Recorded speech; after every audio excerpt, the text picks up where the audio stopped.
Ayan ay manggagaling po sa Epeso, Kapitulo 4, mga talatang 13 hanggang 15. At ito po ang Epeso, Kapitulo 4, mga talatang 13 hanggang 15. At ito po ang sinasabi, verse 13, hanggang makarating tayo sa pagkakaisa ng pananampalataya at pagkakilala sa anak ng Diyos at maging ganap ang ating pagkatao ayon sa pagiging ganap ni Kristo. Nang sa gayon, hindi na tayo magiging tulad ng mga batang madaling matangay ng sari-saring aral. Hindi na tayo maliligaw ng mga taong ang hangad ay dalhin tayo sa kamalian sa pamamagitan ng kanilang mga katusuhan at panlilinlang.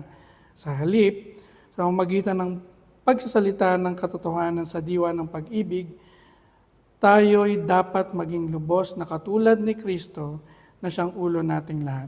Nagpala po tayo sa pagkabasa ng salita ng Diyos. Okay, ang pagbubulayan po natin at actually ito rin po yung aking kumbaga ay nagbigay sa akin ng kumbaga ay paalala nung nakita ko po itong passage na to at yun nga po, nais ko rin pong i-share sa ating pong lahat. Simantala ko po ang pagkakataon na to. Ito pong passage na to ay may kinalaman po sa pagiging mature sa pananampalataya. Isang paalala po ni Pablo tungkol sa paglago o pagiging mature kasama ni Kristo. Kasi nung tayo nga po nung mga bata pa po tayo, ay parang gusto natin, nakikita ko nito sa mga anak ko, na gusto nila maging matandaan agad sila. Gusto nila magdesisyon na kanilang mga sarili-sarili at nagagalit kapag hinihigpitan. Pero nung tayo ay dumating na sa edad na medyo yung nabibigyan na tayo ng desisyon, parang nakaka-excite ba? Hanggang sa dumating na tayo sa punto na tayo na ang magdidesisyon sa buhay natin, tayo na yung kumbaga tayo na yung pinakamatanda sa pamilya, mga ganyan. So parang ganun din po yung sa spiritual na buhay. Kasi kaya ko po napili itong passage na to na gusto ko po i-share sa inyo. Kasi natuwa pa ako doon sa isang meme na i-share ko rin po ito na yung bang pag tumatanda daw po tayo, hindi na raw tayo nagpaparinig sa social media. Pag may Facebook tayo, hindi na tayo nagpaparinig. Hindi tulad ng iba dyan, may kasunod pa rin hindi tulad ng iba dyan. So, parang meme siya na. Pero, ganun nga po, yung pag tayo ay tumatanda, yung nababawasan yung mga bagay-bagay na ginagawa natin nung tayo ay bata, nagiging mas pasensyoso tayo, mas nagiging, marami na po tayong wisdom na i-share sa mga nakababata sa atin. Na nung una ay naririnig lang po natin sa ating mga matatanda, ngayon tayo na nagsasabi, alam nyo, nung bata pa ako, hindi ganyan. Ngayon, dapat ganito. O kaya bawal yung mga ganyan. Hindi ganyan nung kami kabataan. Kasi kadalasan pong nasasabi ko pag nasa klase ako. Alam nyo, nung bata pa, nung ganyan yung edad nyo ako, mga ganyan. So, hindi ko akalain na ako na mismo nagsasabi nung dati pinapakinggan ko lang sa mga matatanda. So, yun nga po. The same with kung paano po tayo nagmamature na bilang tao, ganun din po mayahalin tulad yung maturity na kung ang pag-uusapan po natin yung ating pong pagiging Kristiyano or yung spiritual maturity. Marami nga pong tumatanda, na ayaw aminin, minsan mahirap aminin po, di ba? Ako talaga feeling ko ako ay mga 25 lang. Pero pag titingnan ko na yung numbers, yung birth certificate ko, ano na pala ako, magkakalahati na pala ako na century, hindi ko pa rin ramdam. Pag nag-uusap din po kami magkakabatch, magkakaklase, hindi namin ramdam na matanda kami. Parang ganun din po kayo, di ba? Ano po? Mahirap kasing, so age is just a number para sa marami po sa atin.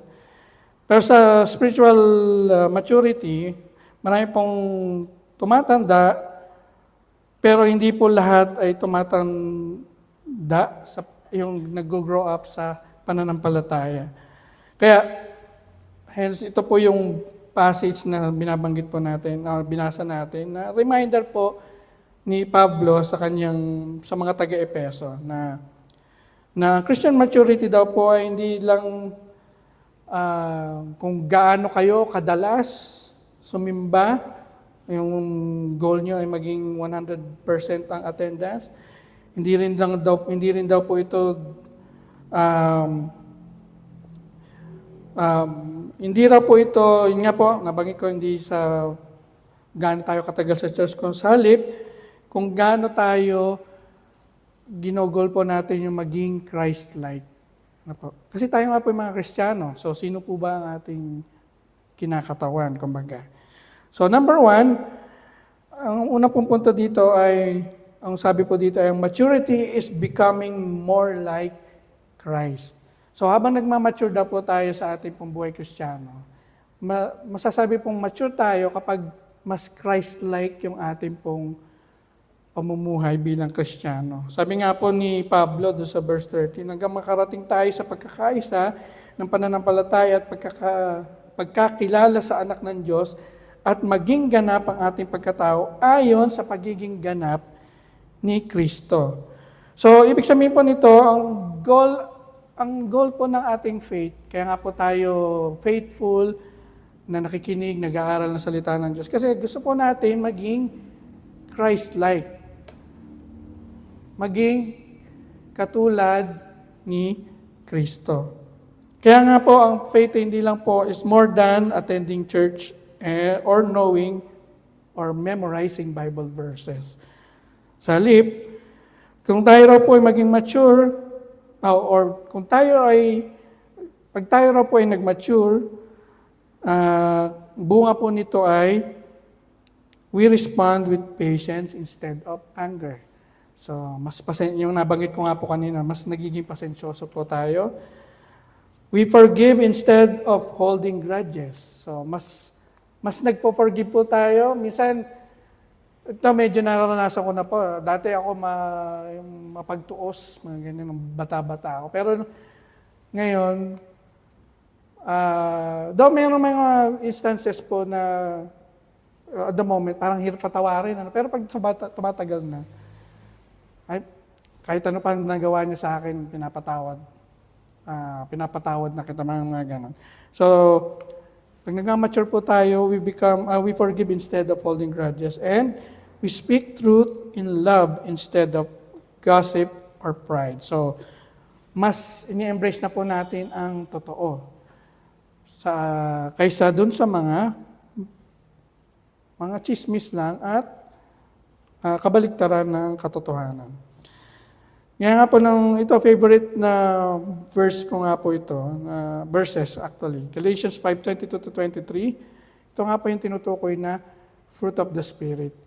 Kaya nga po, ako mas tinitingnan ko po pag nagsasabi po ang mga tao na ako ay Kristiyano, mas tinitingnan ko po yung bunga kaysa doon sa sinasabi lang. Kasi yung nga po dapat ang makikita sa atin bilang mga Kristiyano, yung a mature believer shows spiritual fruits like love, joy, peace, patience, kindness, goodness, faithfulness, gentleness, and self-control. So, number 1 is maturity is becoming more like Christ. Mas katulad tayo ni Kristo. Number 2, maturity means standing firm in the truth. So, pagiging spiritually mature na po kay Kristo ay naninindigan po sa katotohanan. Sabi nga po sa verse 14, Actually, warning po ni Pablo, nang sa gayon, hindi na tayo magiging tulad ng mga batang madaling matangay ng sari-saring aral. Hindi na tayo maliligaw ng mga taong ang hangad ay dalhin tayo sa kamalian sa pamamagitan ng kanilang katusuhan at panlilinlang. Totoo po yun, di ba? Na madali po malinlang. Kaya nga po may mga term na tayo sa panahon na ito, na-scam ka, mga ganyan. Hindi lang scam na napisik na, na-scam ka sa salita, na napaniwala ka. Marami po na talagang ganyan. Kaya po yung kaya timeless, nung panahon po ni Pablo, ganyan ang problema nila. Panahon natin ganun pa rin. So, timeless po yung warning niya na mag-iingat po tayo. Sa halip, pag tayo daw po ay nagiging mature, lalo, pag tayo tumatanda, dapat hindi na tayo basta naniniwala sa sabi-sabi. Sa halip, mag-stick tayo dun sa kung ano ang totoo na makikita po natin sa salita ng Diyos.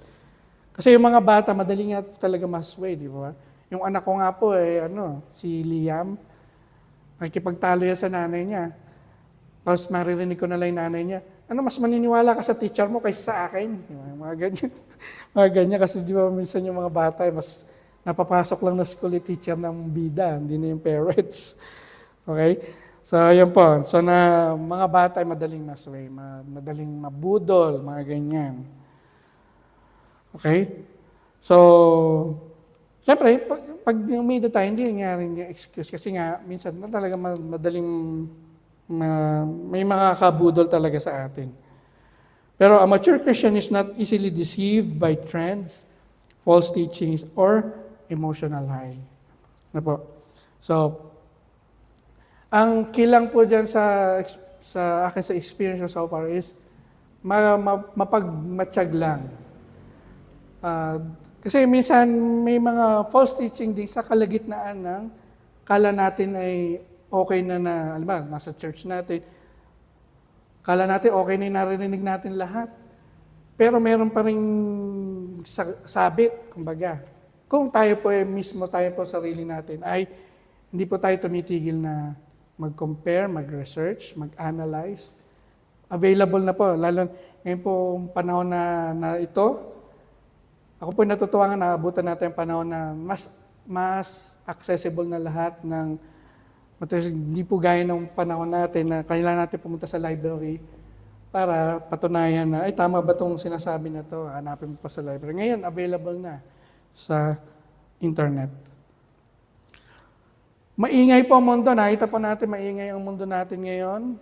Ang paligid natin, maingay. Maraming kalituhan na pwedeng magdulot. Pero kung tayo po ay mature,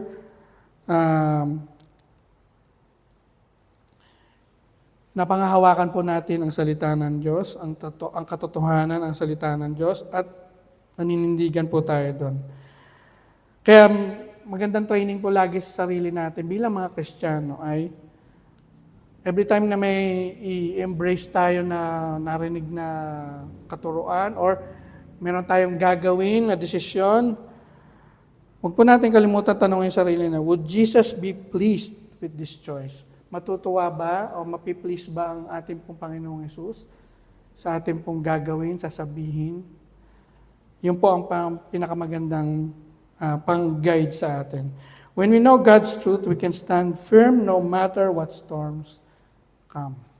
So, pag na-practice na po natin yun, nagawa po nating habit, kahit ano pang confusion ang ma-encounter natin, ay alam na po natin ang ating pong paninindigan.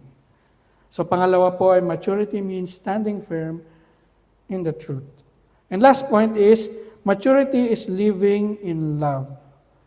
So, ang maturity po ay pag-ibig na, pagmamahal, pag-ibig na lang ang sinasapamuhay. Kaya nga po, sabi ni Pablo, speaking the truth in love.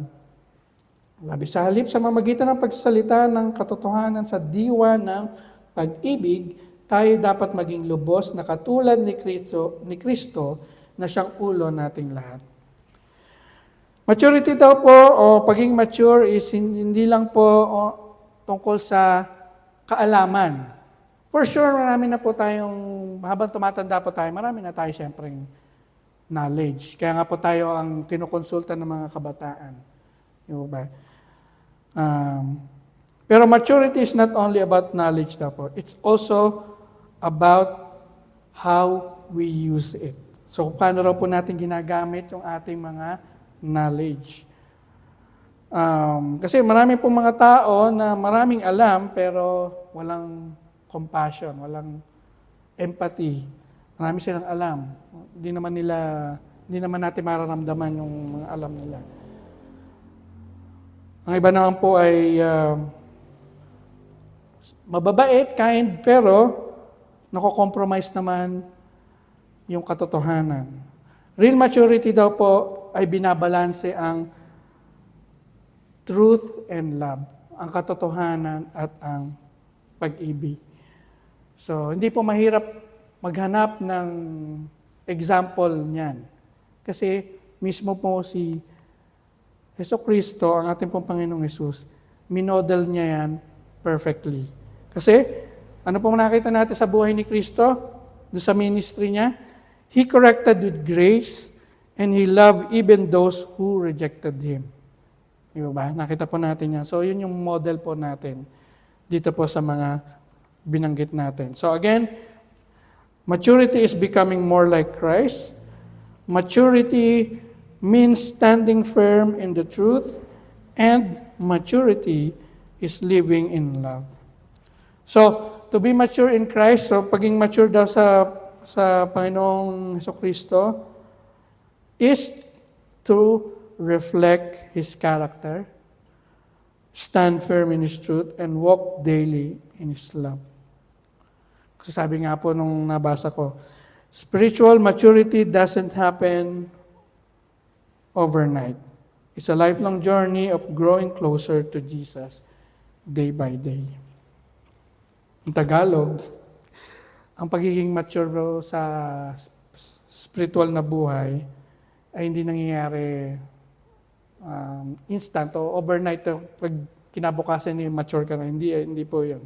Lifelong, buong buhay na paglalakbay ito na tayo ay sa ating pong paglalakbay kasama ni Kristo araw-araw. So, nawa po ay naging inspiration din po o motivation po sa atin. Gaya ng motivation sa akin nung pinag-aralan ko po ito. Pagpalain po tayo ng Panginoon. Yun, salamat.